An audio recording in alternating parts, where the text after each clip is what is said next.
వార్త 28వ అధ్యాయంలో 6వ వచనం మీరు అండర్లైన్ చేసుకొని పెట్టుకోనండి. ఆయన ఇక్కడ లేడు, ఆయన చెప్పినట్టుగానే లేచి ఉన్నాడు. నేను ఒక ఉపమానంతో ఈ యొక్క ధ్యానంలో మిమ్మల్ని నడిపించాలని ఆశపడుతున్నాను. ఒక ఊరిలో ఒక పెద్ద పాత కాలపు ఒక కోట ఉండేటటువంటిదండి. ఎన్టీఆర్ నగర్లో, హైదరాబాద్లో పూర్వకాలంలో ఒక కోట ఉందండి. అలాగే ఒక ఊర్లో ఒక పెద్ద పాత కాలపు కోట ఒకటి ఉంది.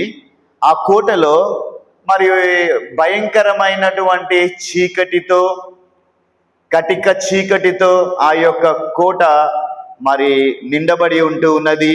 చీకటితో నిండిన లోతైనటువంటి చెరసాల కూడా ఆ యొక్క కోటలో ఉంటూ ఉంది. చూడండి, ఆ చెరసాల తలుపులకు ఏం వేయబడ్డాయంటే చాలా బలమైనటువంటి గొప్ప తాళాలు, చాలా బలమైనటువంటి తాళాలు వేసి ఉన్నాయి. అయితే ఆ ఊరి ప్రజల యొక్క నమ్మకము ఏంటంటే వారందరూ కూడా ఒక నమ్మకంతో ఉండేటటువంటి వారు. ఆ చెరసాలలోకి ఎవరైనా వెళ్తే వారు బయటికి తిరిగి రాలేరు అనేటటువంటి నమ్మకంతో ఆ ఊరి ప్రజలందరూ కూడా ఉండేటటువంటి వారు. ఎందుకంటే శతాబ్దాలుగా ఎంతో మంది బలవంతులు, జ్ఞానులు మరియు రాజులు ఆ చెరసాల లోపలికి వెళ్ళారు. కానీ వారందరూ కూడా లోపలికి వెళ్ళిన తర్వాత ఆ భారీ తలుపులు వారి వెనకాల బంధించబడి ఉంటూ ఉన్నాయి. చూడండి ప్రియమైన దేవుని వారలారా, చాలా మంది సాహసం చేశారు. సాహసం చేసి ఎట్టకేలకు ఏం చేశారంటే కొంతమంది వాటిని పగలగొట్టుకొని లోపలికి వెళ్ళారు. మంచి మంచి రాజులు వెళ్ళారు, బలవంతులు వెళ్ళారు. చూడండి ప్రియమైన దేవుని వారలారా, వారు వెళ్ళిన తర్వాత ఏం జరిగేదంటే ఆ చెరసాల యొక్క తాళాలు మళ్ళీ వేయబడేటటువంటివి. ఇక లోపలికి వెళ్ళిన వారు బయటికి రారు. ఈ ఊరి ప్రజల యొక్క నమ్మకం ఏంటంటే అక్కడ అది ఒక పెద్ద చెరసాల, అందులో ఒక శక్తి ఉంది, అందులోకి వెళ్ళిన వారు ఎవరు కూడా బయటికి రారు అని, తిరిగి రాలేరు అని వారు నమ్మకం ఉండేటటువంటి. ఆ విధంగా ఆ మహాయోధులందరూ కూడా ఆ చీకటిలోనే ప్రాణాలు విడిచారు. వారి ఆయుధాలు, వారి కిరీటాలు, వారి బలమంతయు కూడా ఏం జరిగిందంటే ఆ చెరసాలలోనే అంతా కూడా వారు ఓడిపోయారు. ఆ చెరసాలలోనే వారు మరణించడం జరిగింది. కానీ ప్రియమైన దేవుని వారలారా, ఒకరోజు ఒక కొత్త యోధుడు వచ్చాడండి. ఒక కొత్త యోధుడు వచ్చి ఏం చేశాడంటే ఆయన చేతిలో కత్తి లేదు, ఆయన తలపైన కిరీటం లేదు, కానీ ఆయన ముఖములో మహా అద్భుతమైనటువంటి తేజస్సు ఉంది. ఆయన నేరుగా చెరసాల తలుపు దగ్గరికి వెళ్ళాడు. ప్రజలందరూ కూడా భయంతో వద్దు వద్దు సార్, మీరు అది ఓపెన్ చేసి లోపలికి వెళ్ళారంటే మళ్ళీ మీరు బయటికి రాలేరు అని ఆ యోధుడితో చెప్తూ ఉన్నారు. లోపలికి వెళ్ళొద్దు, నువ్వు కూడా చనిపోతావని అరిచారు. కానీ ఆ యోధుడు ఆయన వారి మాటలు పట్టించుకోలేదు, వినలేదు. ఆ చెరసాల తలుపులు తెరుచుకున్నాయి. ఆయన లోపలికి ప్రవేశించాడు. తలుపులు బంధించబడ్డాయి. సాతాను మరియు మరణం ఏం చేస్తున్నాయి తెలుసండి? నవ్వుకుంటూ ఉన్నాయి. ఎందుకు? ఈయన కూడా నా వశమైపోతాడు, ఈయన కూడా లోపలికి వచ్చేస్తాడని సాతాను మరియు మరణం నవ్వుకున్నాయి. మరో వ్యక్తి అన్నాడు, ఏమన్నాడంటే ఈయన కూడా నా బానిస అయ్యాడు అని. అక్కడ ఆ సాతాను కానీ మరణము కానీ అన్ని చెప్పుకుంటున్న విషయం ఏంటంటే ఇతను కూడా మా బానిస అయిపోతాడని. ఒక రోజు గడిచింది, లోపలికి వెళ్ళిపోయి ఆ యోధుడు. 2 రోజులు గడిచింది, ఆ యోధుడు లోపలికి వెళ్ళిపోయి 3వ రోజున తెల్లవారు జామున హఠాత్తుగా ఆ కోట యొక్క పునాదులు కదిలాయి. ఆ భారీ ఇనుప తాళాలు లేకపోతే తలుపులు చూడండి ఆ బద్దలు కాలేదు. కానీ అక్కడ జరిగిన విషయం ఏంటంటే తలుపులు తాళాలు తీయబడ్డాయి. ఆ కొత్త యోధుడు చెరసాల నుండి బయటికి వచ్చాడు. ఆయన ముఖము ఎలాగునుందంటే ఆయన ముఖము సూర్యుని లాగా తేజస్సుతో మహాప్రకాశవంతమైనటువంటి వెలుగుతో ఆయన ముఖము ప్రకాశిస్తూ ఉంది. అత్యంత ముఖ్యమైనటువంటి విషయం ఏంటంటే ఆయన ఖాళీ చేతులతో బయటకు రాలేదు. ఆయన చేతిలో ఆ చెరసాల యొక్క తాళపు చెవులున్నాయి. దేవుని నామమునకు మహిమ కలుగును గాక. ఆయన బయటకు వచ్చి ఇలాగున ప్రకటించాడు. ఏమని ప్రకటించాడంటే, నేను మొదటి వాడను, నేను కడపటి వాడను, సజీవుడను, చనిపోతిని గాని ఇదిగో యుగ యుగములకు నేను, కంప్లీట్ చేయాలండి, యుగ యుగములకు నేను సజీవుడనై ఉన్నాను, మరియు మరణము యొక్కయు పాతాళము యొక్కయు తాళపు చెవులు నా స్వాధీనంలో ఉన్నాయని. ఎక్కడుందండి మాట చెప్తారా? ఏ గ్రంథంలో ఉంది ఇది? ప్రకటన గ్రంథము 1వ అధ్యాయము 17-18 వచనాల్లో చూస్తాం. ప్రియమైన దేవుని సంగమా, ఆ భయంకరమైనటువంటి కోట ఈ లోకం. ఏంటండి? ఆ భయంకరమైనటువంటి కోట ఈ లోకము, ఆ చీకటి చెరసాల అనేటటువంటిది మరణము. చూడండి, బుద్ధుడు, మహమ్మద్, ఆ తర్వాత కంఫూజీ, సోక్రటీస్, సాయిబాబా గారు, ఇలా ఎందరో గొప్ప జ్ఞానులు, మహానుభావులు, రాజులు, యోధులు, వీళ్ళందరూ కూడా ఈ లోకంలోకి వచ్చారు. కానీ వారందరూ కూడా మరణము అనేటటువంటి చెరసాలలోనికి వెళ్ళినప్పుడు మరణం ఏం చేసిందండి? వారిని బంధించింది. యేసు ప్రభువులు వారిని చూసి, సాయిబాబాగా పిలువబడుతున్న వ్యక్తి ఏమన్నాడండి? నన్ను కూడా సమాధి చేయండి, నేను కూడా 3వ దినంన తిరిగి లేస్తాను. 4 రోజులైంది, 5 రోజులైంది, 6 రోజులైంది, తిరిగి లేపబడలేదు. మరణంపై అధికారం, మరణంపై శక్తి ఎవరికి ఉన్నదంటే మన లోకరక్షకుడైనటువంటి యేసుక్రీస్తు ప్రభుల వారికే. చూడండి, రాజులు వచ్చారు, యోధులు వచ్చారు, ఈ లోకంలోకి వచ్చారు, కానీ వారందరూ మరణం అనేటటువంటి చెరసాలలోనికి వెళ్ళిపోయారు. మరణం వారిని బంధించింది. వారు ఎవరు తిరిగి రాలేదు. నేటికి వారి సమాధులు మనకు కనిపిస్తూనే ఉన్నాయి. మరణము వారిపైన విజయం సాధించింది, కానీ యేసుక్రీస్తు మాత్రమే ఆ చెరసాలలోకి వెళ్ళి, మరణములోకి వెళ్ళి 3వ రోజున మరణమును ఓడించి జయించి సజీవంగా ఆయన బయటికి వచ్చారు. ఆయన మాత్రమే మరణపు తాళపు చెవులను తన స్వాధీనం చేసుకున్నారు. దేవుని నామమునకు మహిమ కలుగునుగాక. మిగతా వారందరూ ఏం చేశారండి? మరణానికి బానిసలయ్యారు. కానీ యేసుక్రీస్తు ప్రభులు వారు మాత్రమే మరణానికి యజమాని అయ్యారు. వారందరూ మరణానికి బానిస అవుతే యేసుక్రీస్తు ప్రభులు వారు మరణానికి యజమాని అయ్యారు. చూడండి, లోకములో ఎందరో చనిపోయారు, కానీ తిరిగి లేచిన మహావీరుడు ఒకే ఒక్కడు, ఆయనే యేసు ప్రభు. ఆయన సజీవుడు కనుక నేడు ఈ సూర్యోదయపు ఆరాధనలో మనమందరము కూడా ఆయనను ఆరాధించుటకు దేవుని మందిరావరణంలోకి వచ్చి ఉంటున్నాం. ప్రతి వేకువజామున, ఈ ప్రశస్తమైనటువంటి ఉదయకాల సమయమున సమాధిని గెలిచి జయశీలుడైనటువంటి యేసుని ఆరాధించుటకు మనమందరము కూడా ఇక్కడికి వచ్చి ఉంటూ ఉన్నాం.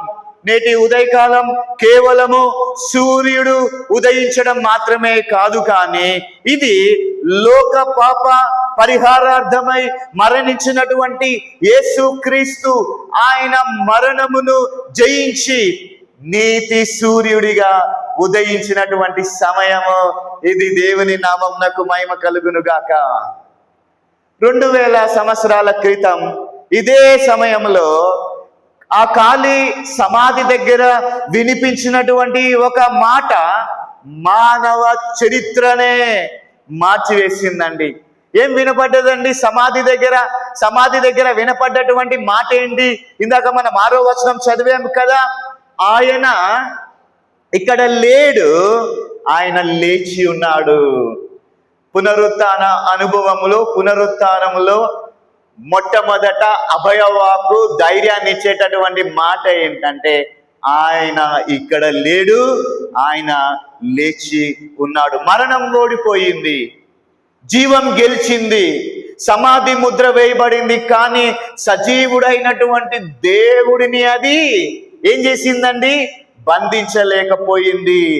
చీకటి రాజ్యానికి ముగింపును పలుకుతూ నిరీక్షణ లేనటువంటి లోకానికి నిత్య జీవపు వెలుగును ప్రసాదించినటువంటి ఆ మహోన్నత కార్యానికి ఈ తెల్లవారుజామున నీవు నేను మనమందరము కూడా, అలనాడున్నటువంటి స్త్రీలు వారందరూ కూడా సాక్షులుగా నిలబడ్డాం.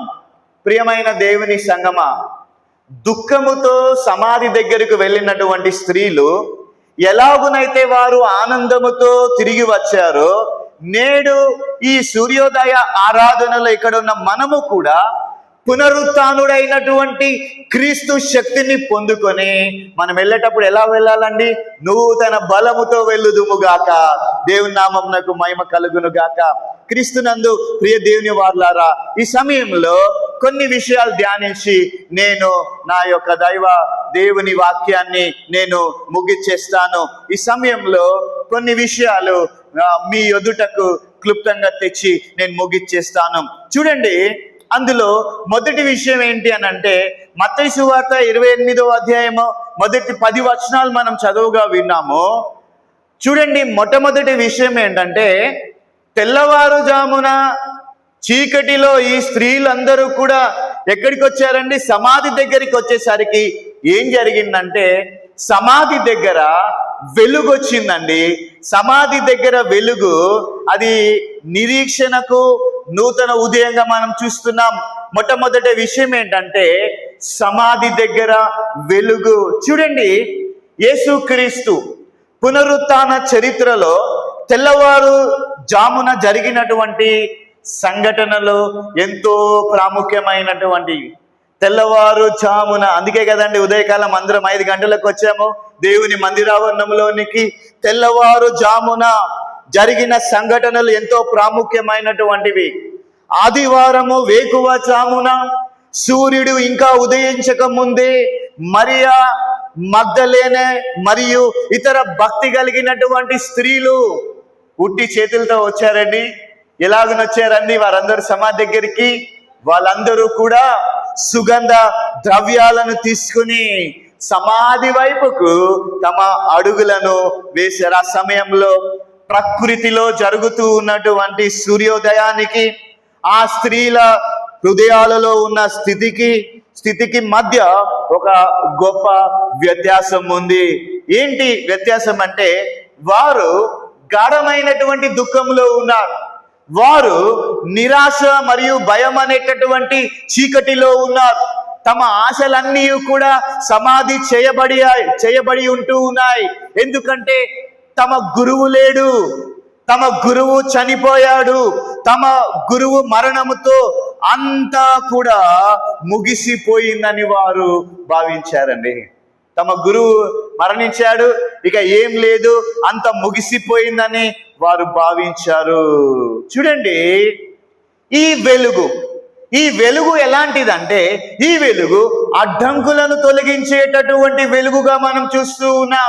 ఎందుకంటే వారు సమాధి వైపు వెళ్తూ ఉన్నప్పుడు వారి మనస్సులో ఒక పెద్ద చింత ఉందండి. చింత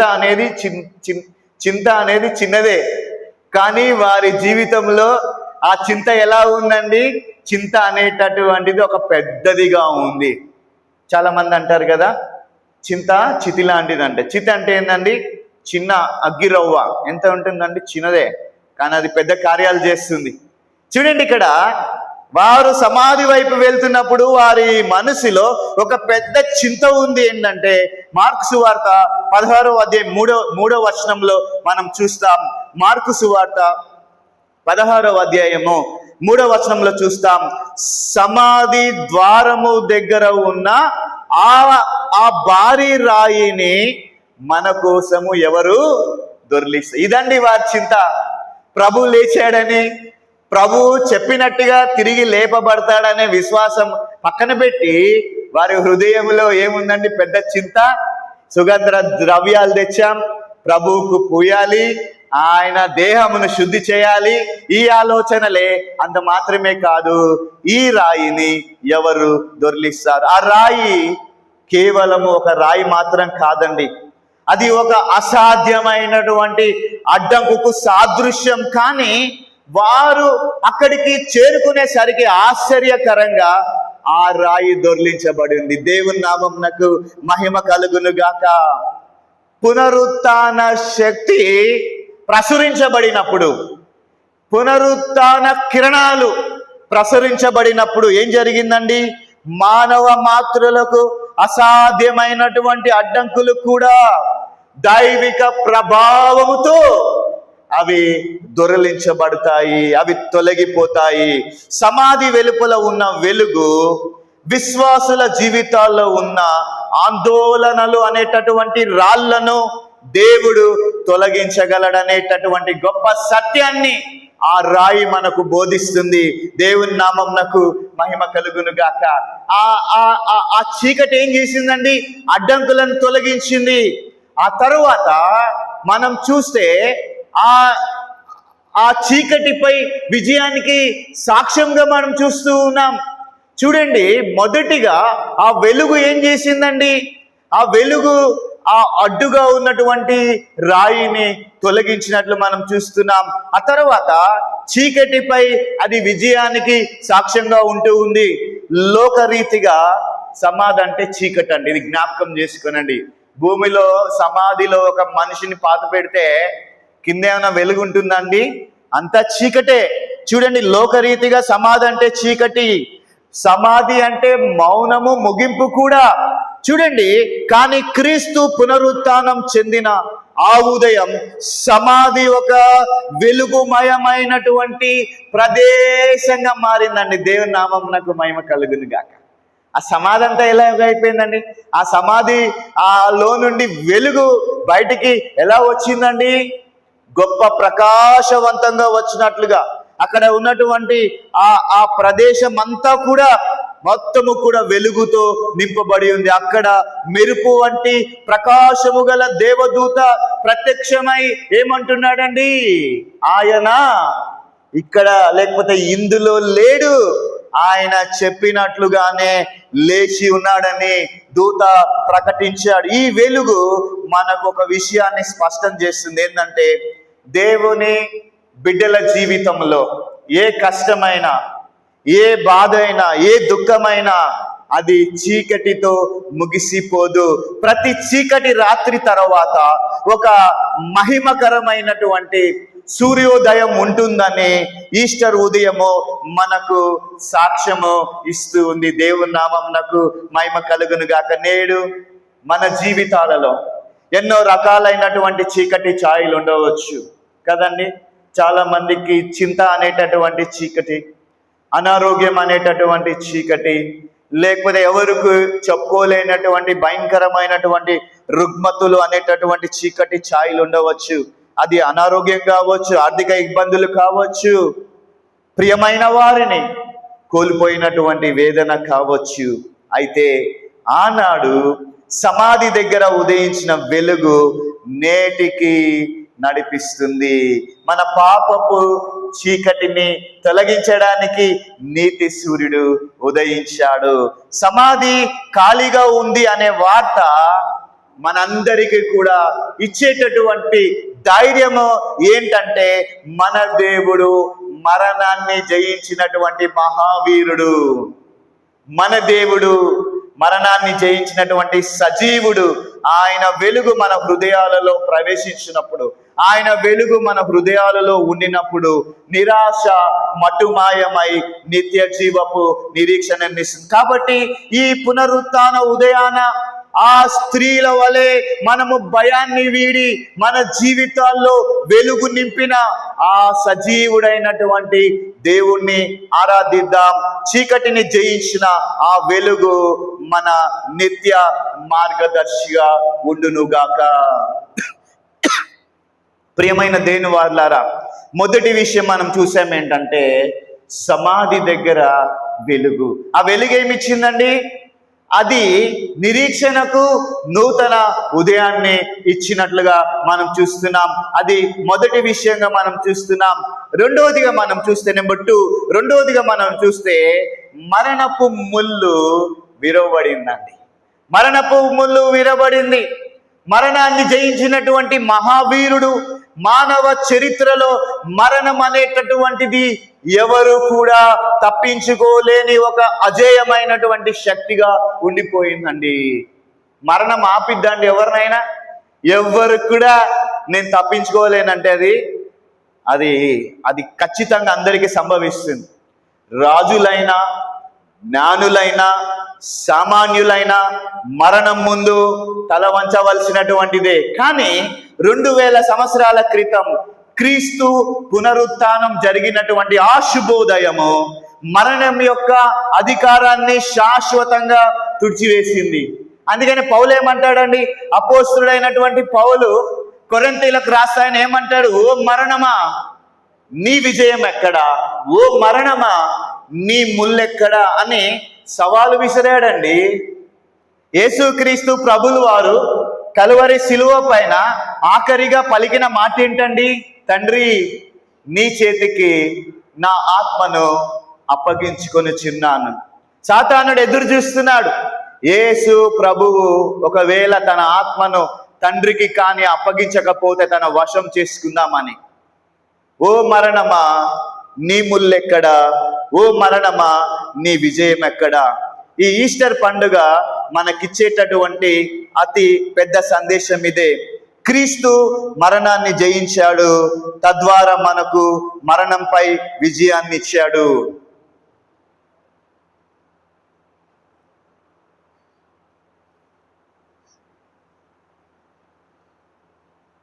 ప్రకారము మరణపు ముళ్ళు పాపము. ఒక తేనెటీగ తన ముళ్ళుతో కుట్టినప్పుడు కలిగేటటువంటి వేదన కంటే పాపం వల్ల కలిగేటటువంటి ఆత్మీయ మరణము ఎంతో భయంకరమైనటువంటిది.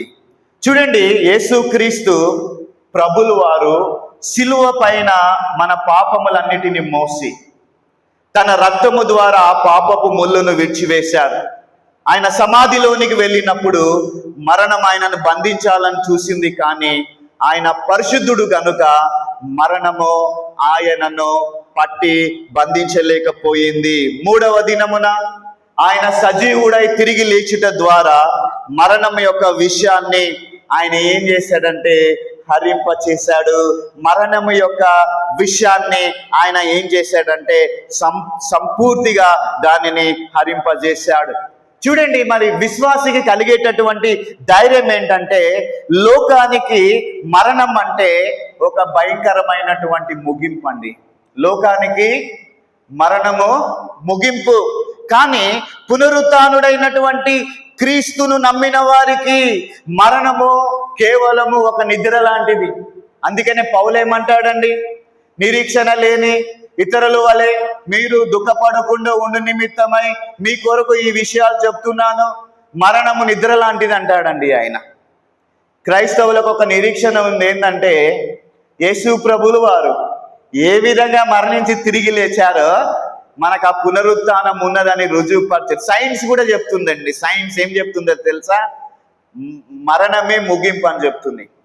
ఇతర విశ్వాసం కూడా చెప్తూ ఉన్నది మరణము అంతమని చెప్తూ ఉన్నది. కానీ క్రైస్తవ్యం విశ్వాసం, క్రీస్తు పునరుత్థానం మనకేం చెప్తుందంటే మరణము తర్వాత జీవమున్నదని చెప్తూ ఉన్నది. చూడండి ప్రియమైన దేవుని వారలారా, లోకానికి మరణం అంటే ముగింపు, కానీ పునరుత్థానుడైన క్రీస్తును నమ్మిన వారికి మరణం కేవలం ఒక నిద్ర లాంటిది. ఎందుకంటే ఆయన లేచాడు కనుక ఆయన యందు నిద్రించిన వారు కూడా లేస్తారు అనేటటువంటి నిరీక్షణ మనందరికీ కూడా కలిగిస్తూ ఉన్నది. నేను జీవించుచున్నాను గనుక మీరును జీవింతురు అని ప్రభువు చెప్పినటువంటి మాట మనందరికీ కూడా కొండంత అండ, కొండంత బలాన్ని ఇస్తూ ఉంటూ ఉన్నది. ఈ ఈస్టర్ మనందరికీ కూడా నేర్పేటటువంటిది ఏంటంటే సమాధి మన జీవితానికి చివరి ఘట్టం కాదు అని చెప్తుందండి. సమాధి సమాధి మన జీవితానికి చివరి ఘట్టం కాదు, అది పరలోక రాజ్యానికి వెళ్ళే ఒక ప్రవేశ ద్వారము మాత్రమే.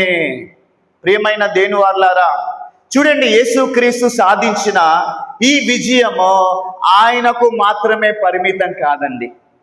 ఒకవేళ యేసు ప్రభు చనిపోయి తిరిగి లేపబడకపోతే నీవు ప్రకటించే ప్రకటన వ్యర్థం, నేను ప్రకటించే ప్రకటన వ్యర్థం, నువ్వు పాడే పాటలు వ్యర్థము, నీ విశ్వాసం వ్యర్థం, అంతయు కూడా వ్యర్థము. అంత మాత్రమే కాదు, ఆయన సాధించిన ఈ విజయం కేవలము ఆయనకు మాత్రమే పరిమితం కాదు, అది మనందరి విజయము కూడా. నేడు మనము అనేక రకాల భయాలతో భవిష్యత్తు గురించి, అనారోగ్యం గురించి, చివరికి మరణం గురించి మనము భయపడుతూ ఉండవచ్చు. అయితే మరణాన్నే గెలిచినటువంటి దేవుడు మనందరి పక్షముగా ఉన్నాడు. నా పక్షమున ఉన్నాడు, నీ పక్షమున ఉన్నాడు.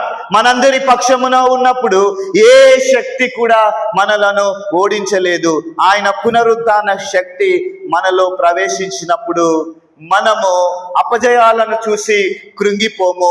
శ్రమలలో కూడా నీవు నేను మనమందరము కూడా జయశీలులుగా నిలబడతాము. ప్రియమైన దేవుని సంగమా, పునరుత్థాన ఉదయం మనందరికి కూడా చాటి చెప్పేటటువంటి సత్యం ఇదే. ఏంటంటే, మరణము ఓడిపోయింది, జీవము గెలిచింది.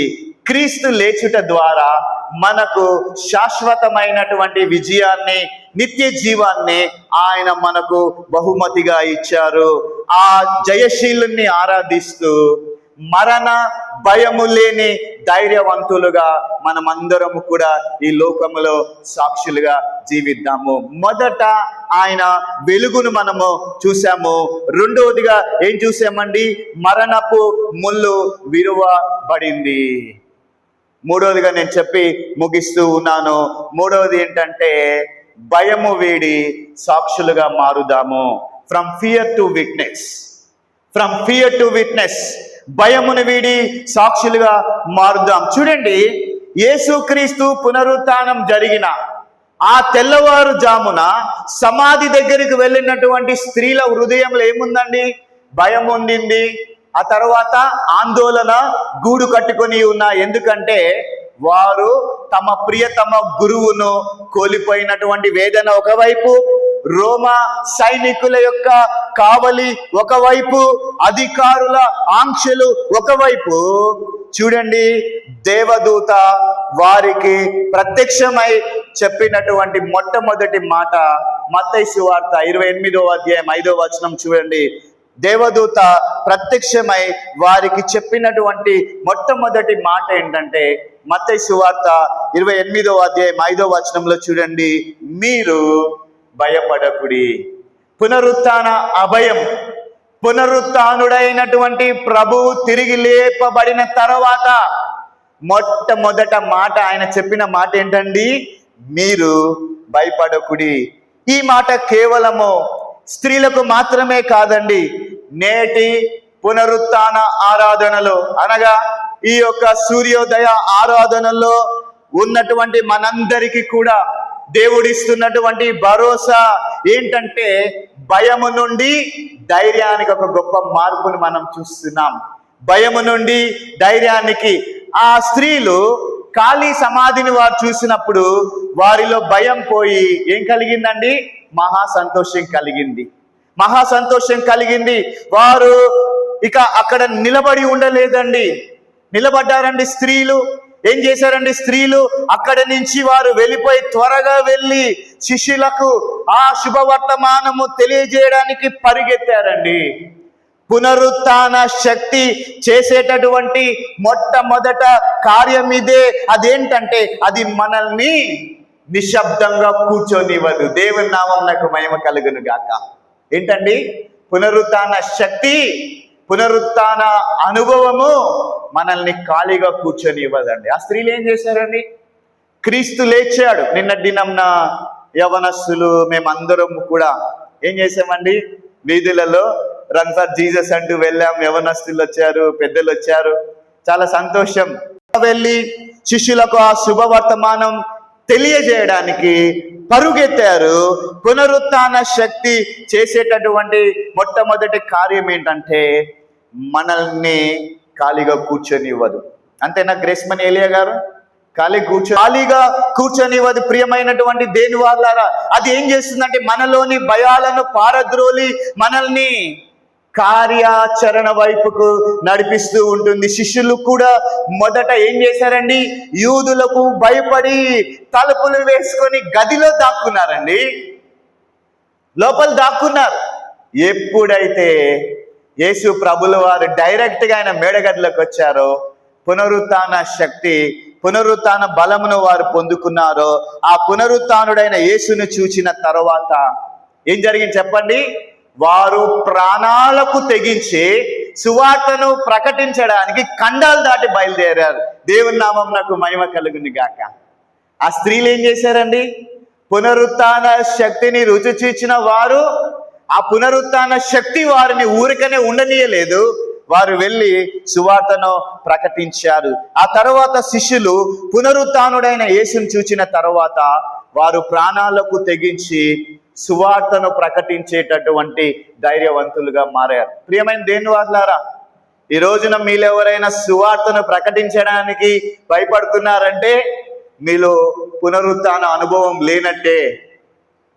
ఒకవేళ పునరుత్థాన క్రీస్తుని నీవు చూసినట్లయితే మనము భయపడకుండా ఇతరులకు మనం సువార్తను ప్రకటించేటటువంటి వారమై ఉంటూ ఉన్నాం. క్రైస్తవ్యం అనేది ఒక చనిపోయిన వ్యక్తిని స్మరించుకునేటటువంటి మతం కాదండి ఇది. అవునా? కాదు కదా.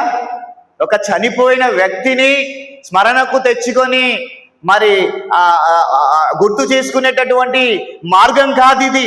అది సజీవుడైనటువంటి దేవుణ్ణి ప్రకటించేటటువంటి ఒక గొప్ప సాక్ష్యం. ఆ స్త్రీలు కేవలము సమాధి ఖాళీగా ఉందనే మాత్రమే చూడలేదండి. వారు తిరిగి వెళ్తూ ఉన్నప్పుడు మార్గ మధ్యములో ఎవరిని కలుసుకున్నారండి? క్రీస్తు యేసుని కలుసుకున్నారు. దేవుని నామమునకు మహిమ కలుగును గాక. ఎవరైతే పునరుత్థానుడైనటువంటి యేసుని వ్యక్తిగతంగా అనుభవిస్తారో వారు లోకానికి సాక్షులుగా మారకుండా ఉండలేరు. ఆయన సజీవుడు, ఆయన నన్ను దర్శించాడు, ఆయన నిన్ను దర్శిస్తాడు, మనలందరినీ కూడా దర్శిస్తాడు. ఆయన నా జీవితాన్ని మార్చాడు అని చెప్పడమే అసలైనటువంటి సాక్ష్యం కదండి. అసలైన సాక్ష్యం ఏందండి? ఆ పునరుత్థాన ప్రభు నన్ను మార్చాడని చెప్పడమే. ప్రియ దేని వాళ్ళ ఆఖరిలో కొన్ని మాటలు చెప్తూ నేను నా యొక్క వాక్యాన్ని, దేవుని వాక్యాన్ని ముగిచ్చేస్తాను. ఈ ఈస్టర్ ఉదయము మనకు ఒక బాధ్యతను అప్పగిస్తుందండి. ఈ సూర్యోదయ ఆరాధనలో, ఈ సన్ రైజ్ సర్వీస్లో, దేవుని మందిరావరణంలో కూర్చున్నటువంటి మనకు ఈ ఈస్టర్ మనందరికి ఒక బాధ్యతను అప్పగిస్తూ ఉందండి. మనం కేవలము పండుగను జరుపుకొని ఇళ్లకు వెళ్ళిపోవడం మాత్రమే కాదండి. మన చుట్టూ నిరాశలో ఉన్న వారికి, మన చుట్టూ చీకటిలో ఉన్న వారికి క్రీస్తు వెలుగును మనం పంచాలి. లోకములో పాపము, అశాంతి, మరణము, భయము రాజ్యమేలుతున్నటువంటి ఈ సమయంలో యేసు మరణించి తిరిగి లేచాడనేటటువంటి ఒక వార్త ఒక్కటే నిజమైనటువంటి శాంతిని ఇవ్వగలదు. మనము ఆ మాట ద్వారా మాత్రమే కాదు, మన ప్రవర్తన ద్వారా, మన ప్రేమ ద్వారా క్రీస్తు జీవిస్తున్నాడు అనేటటువంటి సత్యాన్ని మనం ఏం చేయాలండి? ఇతరులకు చూపించాలి. మనమే ఒక సువార్త, మనమే ఒక పత్రిక అయి ఉంటూ ఉన్నాం. ప్రియమైన దేని వాళ్ళారా, ఈ సూర్యోదయ ఆరాధన ముగించుకొని మనము మన గృహాలకు వెళ్తూ ఉన్నప్పుడు, మన ఇండ్లకు మనం వెళ్తూ ఉన్నప్పుడు మనతో పాటు ఆ పునరుత్థాన శక్తిని మనం తీసుకొని వెళ్ళాలి. ఆ పునరుత్థాన శక్తిని మనము తీసుకొని వెళ్దాం. భయాన్ని సమాధి చేద్దాం, సంతోషాన్ని ధరిద్దాం. మనం నమ్మినటువంటి దేవుడు సమాధిలో లేడండి. అవునా కాదా? మనం నమ్మిన దేవుడు సమాధిలో లేడు. ఆయన ఎక్కడున్నాడంటే ఈరోజు మన హృదయంలో ఉన్నాడు. దేవుని నామమునకు మహిమ కలుగును గాక. ఆయన సమాధిలో లేడండి, మన హృదయంలో ఉన్నాడు. ఆయన శక్తితో నింపబడి లోకపు నలుమూలలకు ఆయన యొక్క శక్తిని చాటి చెప్పేటటువంటి సాక్షులుగా మారుదాం. అట్టి కృప ధన్యత దేవుడు మనందరికీ దయచేయునుగాక.